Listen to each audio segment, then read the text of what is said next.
diamond, Mizan, বল পেয়েছে মিজান, মিজান থেকে হীরা ঘোষ, দুইজন হীরা, একজন হয়েছেন তারিকুল ইসলাম হীরা আর একজন হচ্ছেন হীরা ঘোষ, সেই সাথে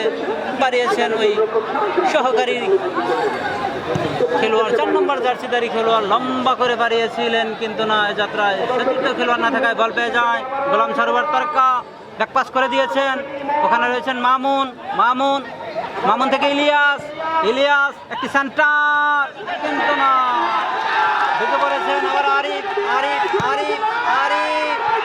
হেড হতে পারে, কিন্তু না ওখানে রয়েছেন অনিক ঘোষ, অনিক ঘোষ এখনো তার নিয়ন্ত্রণ নেই, অনিক ঘোষ স্পেস খুঁজছে, স্পেস খুঁজছে, কিন্তু না ওখানে ঢুকে পড়েছেন 2 নম্বর জার্সিদারি খেলোয়াড়, একটা সেন্টার হতে পারে, সেন্টার হতে পারে, কিন্তু না এ যাত্রায় হলো না, অনেকটা সময় নিলেন, বল পেয়ে যায় ওই মারুফ খামারপাড়া, মামুন, মামুন, মামুন এখানে স্পেস খুঁজছেন, ঢুকে পড়েছেন প্রতিপক্ষ সীমানায়,